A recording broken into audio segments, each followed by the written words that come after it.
はい、皆さんこんにちは、石野花穂です。今回は墨継ぎのタイミングというテーマでお話をしていきます。先日こんな質問をいただきました。花穂先生に質問です。一つの字の途中で墨継ぎをするタイミングがわかりません。今習っている先生には墨継ぎをしちゃいけないと言われました。どうしても墨継ぎしたい場合、どうすればいいでしょうか？そもそも墨継ぎはなしなのでしょうか？ぜひ花穂先生のご意見をお聞かせいただけると嬉しいですということですね。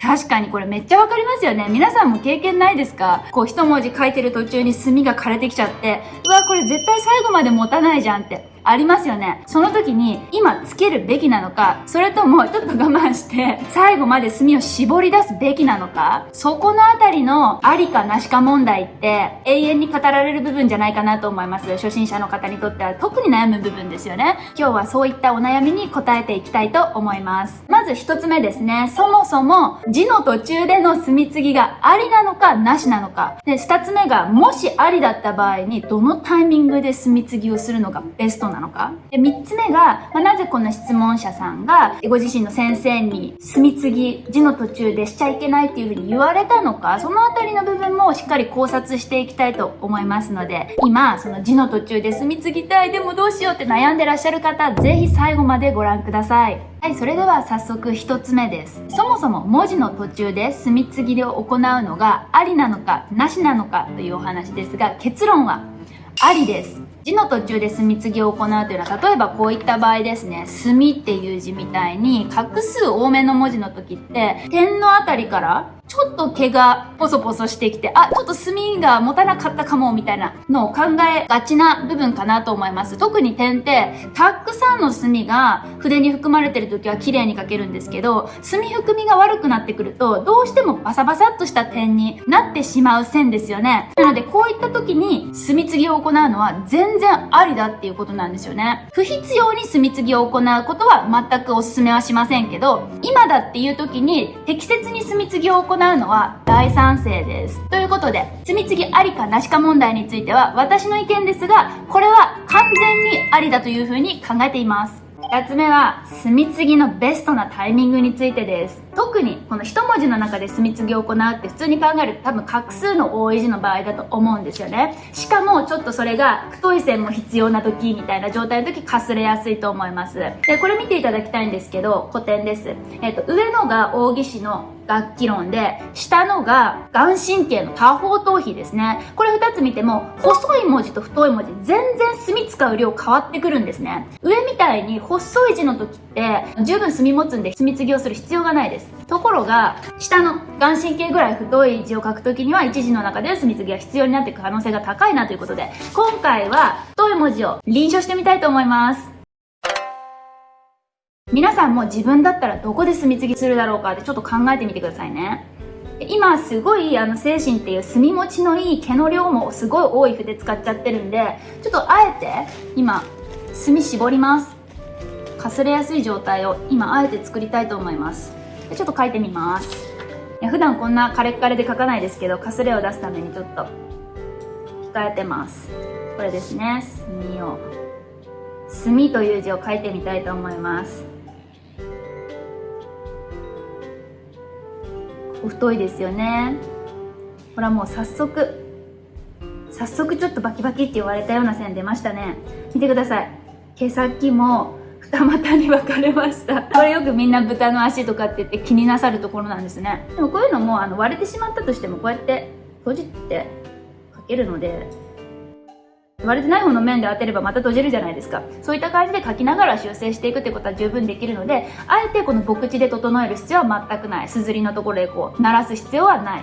それはちょっと無駄な作業になりますので、なるべく省けた方がいいかなと思います。で、次太いんですよ。皆さんだったら今のタイミングで墨継ぎしたくなると思う。私もしたい。でも今はあえて書きますからね。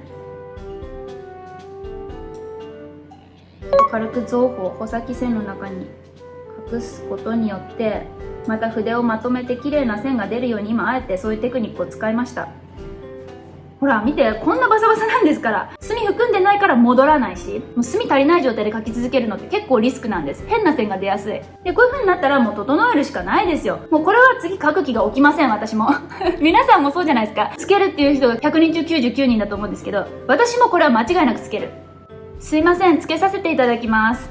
はい、これが墨継ぎ。字の途中での必要なタイミングでのベストな墨継ぎだと思います、私は。はい、墨含ませました。もちろんドバドバ含ませるわけじゃないですよ。こっから滲んだらめちゃめちゃ変なので、適度な墨含みで含ませたつもりです。じゃあ途中からですが書いてみます。ほら、ちゃんと墨含んで綺麗な線出ましたよ。はい、しっかり潤った線でまた描きました。でもちょっとしかさっきも含ませてませんからね。また点でかすれるかなっていう。みんなだったらもうこの時点でつけたくなるんじゃないですか？ほら、先っぽ割れてますよ。私はこれでつけないんですよ。この程度だったら全然つけなくていい。なんでかっていうと、横線描いた時と一緒で、別に割れてない方の面で着地させれば普通ですからね。で、こうやって普通に点描き進めることができて、見て、まとまったと思いません？閉じるように書けばまとまるみたいな。必要に応じて墨継ぎもするし、整えなきゃいけない時もあるかもしれないけど、必要最低限でいいっていうこと。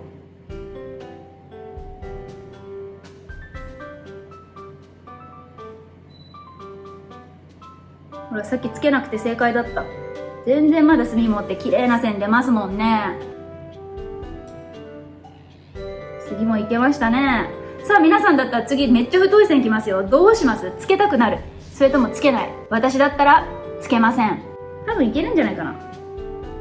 これも感覚なんですよね。長年の経験によってそうやって判断してるので、別につける方がいても間違いではないと思います。あ、見て、ほら、また豚の足ってなりますよね。こうなったらもうこうやって整えちゃう人が多いんですけど、別に整える必要ないんです。もっと言うと収筆で整えられる。技術的な話を挟んじゃってごめんなさい。こうやってある程度整えて終えることもできるんですよ、動かし方によっては。こういうのはちょっと話長くなるんで、私の書道学校ってアプリ立ち上げてますから、そっちの方に遊びに来てもらったり、覗きに来てもらえればと思います。リンク、概要欄に貼っときます。詳細はそちらから見てみてください。今のところ墨継ぎしないで、ほら、最後までいけました。あ、最後ちょっとかすれたかな。こういう時はまあ、全然たまにあるんですけど、こうやって返し方によっては埋めることもできるしっていう感じで、まあ、どうにでもカバーができるわけです。なので、墨継ぎを行うのはありなんですけど、必要最低限に留めることが重要かなと思います。今、絶対必要っていう時以外は墨継ぎしない方がいいとは思います。やっぱり筆脈貫通させたり、この気持ちのつながりっていうのが書道でとっても大事にされてることですよね。楷書を書くにあたって、これ今墨継ぎしないと絶対にバサバサになるなとか、自分にとって失敗のものになるなって感じるときは墨継ぎどんどんしていきましょう。墨継ぎのベストなタイミングについては以上です。はい、それでは最後になりますが、なぜ自分の先生に字の途中で墨継ぎしてはいけないというふうに言われたのか、その理由について考えられるもの4つありますので、これについて考察をしていきたいと思います。まず1つ目が墨使いですね。墨使いをまだマスターできていない状態で墨継ぎを行おうとする。それは私も確かに止めるなと思いますね。墨持ちのいい筆使いを習得さえすれば、途中で墨継ぎする必要は実はなかったり、技術で全部カバーできたりする部分もありますので、技術を磨いてほしかったっていう思いがその先生にはあるのではないかなというふうに考えます。2つ目ですね。筆の性質によるものなのかなとも思いました。そのお教室で指定のものとかあったりするかもしれないですけど、羊毛がちょっと割合少ない剣毛だったりとか、硬い毛を使ってる馬とかイタチのそういう原材料によるものもあると思います。それで先生が判断して、途中で墨継ぎしたらドバってなって見えちゃったりするから、なるべくしないようにって言った可能性もあるな、みたいな感じですね。で、3つ目が書体です。書体は大きく分けて漢字だったら5つありますよね。点、例、楷、行、草とあるんですけれども、例えば行書とか草書の中で一文字の中で墨継ぎってなったら、やっぱり気脈を貫通させる、書く上での気持ちのつながりすごい大事なんで、その部分ですっごい気脈とかを大事にされてる先生なんだと思うんですよ。それをお弟子さんとか生徒さんにも伝えているっていう感じが考えられます。そして4つ目ですね。これ最後なんですけど、書風の違いによるものっていうのもかなり考えられるなと思います。やっぱ日本の書道界っていろんな流派があって、楷書に対してやっぱかすれない方が全然綺麗でしょってって思ってる人もいたり、いや、楷書でもやっぱりかすれがちょっとあった方が味になるし、作品らしくなる。それを好む作家さんももちろんいらっしゃると思いますので、かすれを好んでるから、もしかしたら墨継ぎしないでって言った可能性もありますよねっていう。私は中国古典とかをベースに書法を学ぶ、その筆法とかマスターしたいなって思うタイプなんで、生徒さんにはかすれないようにっていう風に伝えてるタイプの先生なんですけれども、そうではない先生もいっぱいいますよっていうことですよね。何が正解とかっていうわけではないんですよね。それぞれの好みによるものですので、先生の言われた通りにするというのがいいかなというふうに思っております。はい、ということで今回のお話は以上になります。墨継ぎのタイミングに悩んでらっしゃった方、少しは参考になったでしょうか。今回の動画を気に入っていただけましたら、ぜひいいねボタンよろしくお願いします。動画の感想もコメント欄の方でお待ちしております。墨継ぎ OK っていう話だったんですけれども、技術でカバーできる部分っていうのももちろんありますので、そういった墨継ぎしなくて済む技術を学びたいとか、高度な技術を身につけて最後まで充実した性質で書けるようになりたいとか、そういった高みを目指される方はですね、ぜひ私の書道学校の方でもお待ちしております。それでは今回も最後までご視聴ありがとうございました。さようなら。